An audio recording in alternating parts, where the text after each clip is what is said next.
say injured, I'm not talking about a sprained ankle or somebody twisting their arm or anything like that. It has to be a very serious injury or even a fatality. Okay? So that's when OSHA will come in, and they would consider that to be a serious infringement, to the point to where, again, the city it would be a major fine against the city.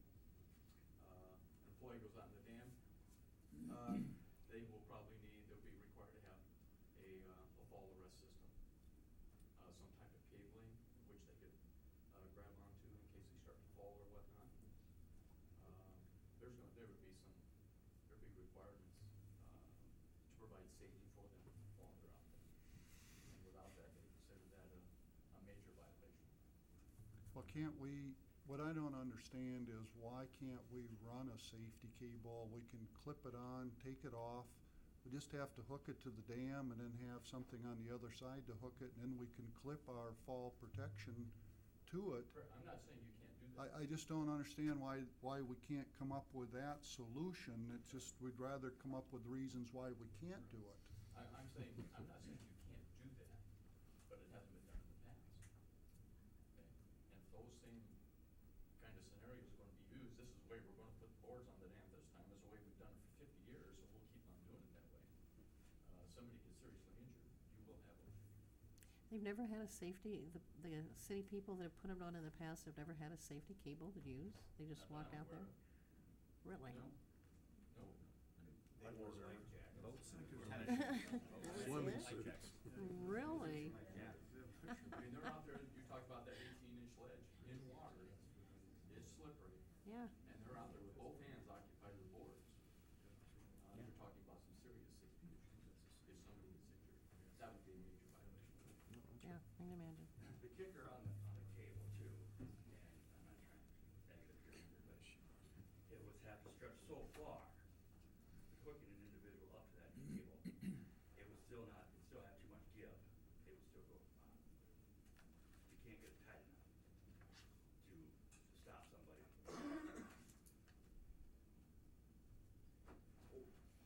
And I think John already mentioned that, under that same general duty clause, section 5, you cannot compel an employee to do that kind of work unless they are properly trained and have all the proper equipment. And even then, because it would be construed as a very dangerous scenario for them, you couldn't actually compel them to have, no, you're going to do this whether you like it or not. It doesn't work that way. OSHA says no, you cannot compel a worker in that kind of condition to do that if they do not wish to do it.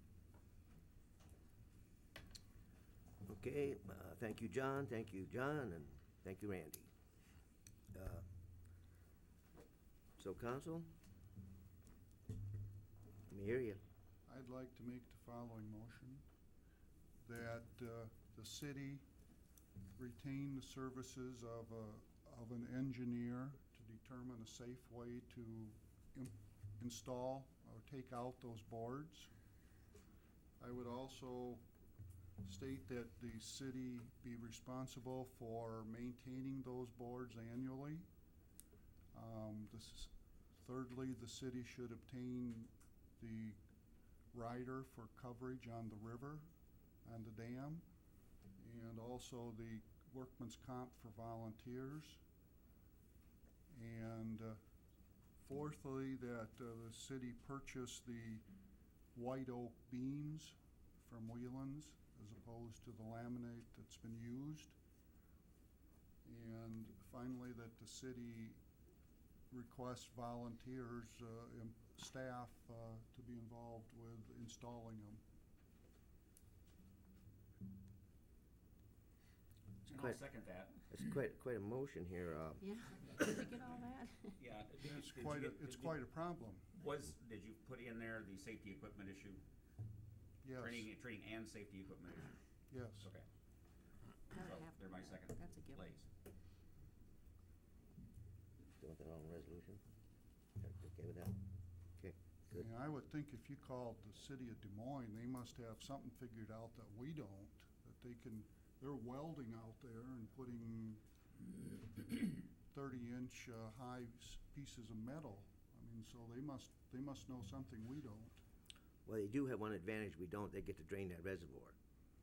And I understand where you're coming from, I know where you're coming from, Bob, but they do have that opportunity where we don't, but, you know, our water gets down like we drained it, almost like you said, but just, to all fairness, they have that advantage we don't, but our water's so low, just like you said, it's just like we drained it.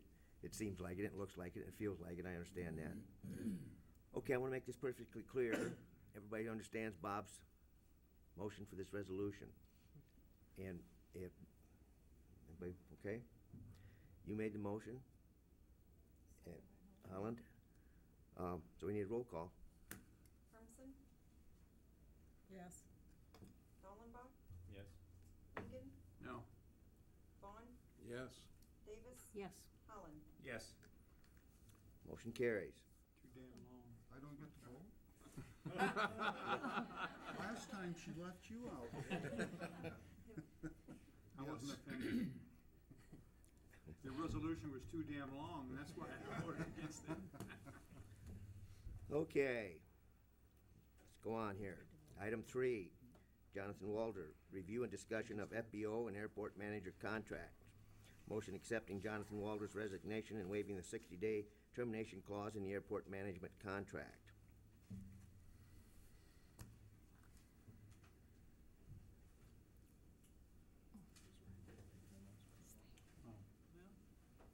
Yeah, we've had a chance to talk before this, and what, one of the concerns I had was the fact that since theoretically we could be involving the professional competency of individuals. Right. This could be a closed session issue.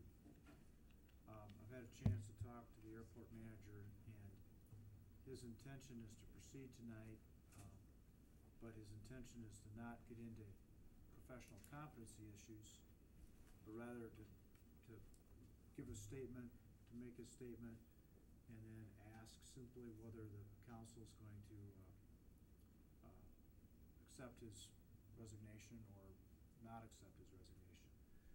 So if we're gonna get into a discussion on competency or professional competency or reputation, if the council wishes to delve into that, we're not going to be able to go there.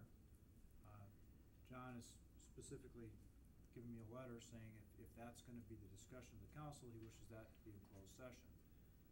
However, if the council wishes to just simply take up the issue of the resignation and talk about the process of the resignation or whether they should accept it or not accept it, that's a different kettle of fish, because we're not talking about professional competency. And I told John that certainly he can, since he's given you a letter of resignation, he can come to you and explain to you why he wishes to do that. And that's not, but I would not recommend that we get into an issue of his competency or anyone else's competency or professionalism or any of that stuff. In other words, listen to his comments, but if you want to address him or talk about those other issues about performance or competency, then we have to do that in closed session. How is it effective? We've had a couple of people want to speak. I mean, if they comment one way or the other, that's out of our control, isn't it? That's out of our control. That's always one of our problems. We can't, everyone's entitled to say what they want to say in America, unless you sit in the city council and you're dealing with professional competency issues. We can't comment, we can't have those discussions in public. The public can come say things within a certain degree of decorum, and the mayor will control that. But also, people who come to us and say things publicly may expose themselves to defamation or slander issues. Not us, but themselves. So if someone is gonna come talk to us about someone else's professional competency or whatever, they should be careful what they say, because we can't protect them from those issues if they say it here in our public meeting. We can protect ourselves, and I'll protect the council. If someone says something really out of line, I'll try to stop them to help them, but I can't assume that duty. I'm not the arbiter of free speech here in America. No one is. but ultimately, you know, if someone in the public goes out of line, that's their problem. I can control what you guys do, because you pay me to do that. That's difficult Yeah, sometimes. exactly. Most of us. So anyway, I hope that kind of clears the, or maybe it's clear as mud, but as long as we're all very careful about what we talk about, we'll be fine. Okay, Jonathan. If I can make a few comments. Mayor Sharp and city council. As you're all aware by now, I have submitted my request to resign as airport manager and FBO for the city of Independence. My decision to leave stems from many issues pertaining to the city's lack of development at the airport. This has caused the airport to lose not only potential profits that would help overcome a currently negative. Jonathan, could you turn it up a little bit? There you go, that ought to do it. Can you hear me now? That should do it. This has caused the airport to lose not only potential profits that would help overcome a negative yearly balance, but has impacted my ability to grow my own business or bring in any new business for the airport. This direct lack of interest in producing anything positive for the community, especially the airport, has marginalized my position as manager and my ability to curtail such apathy. As airport manager, I've been rendered all but useless. My advice has been overlooked or dismissed, and instead I've been micromanaged to such an extent that any efforts on my part to better the airport of the city have been destroyed before any progress could be made. In short, these are my reasons for my resignation. This is simply not a rash decision made by a young businessman.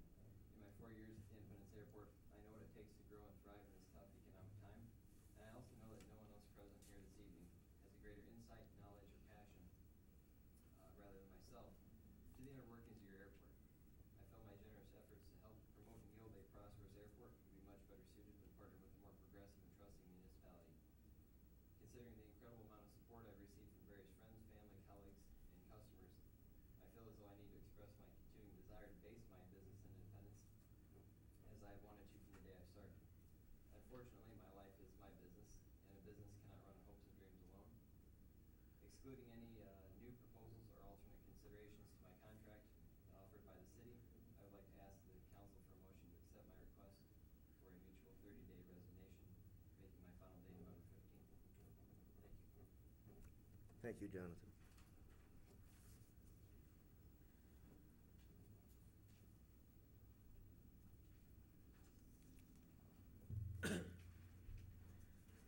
Okay, as I said before, I will allow time for Lee.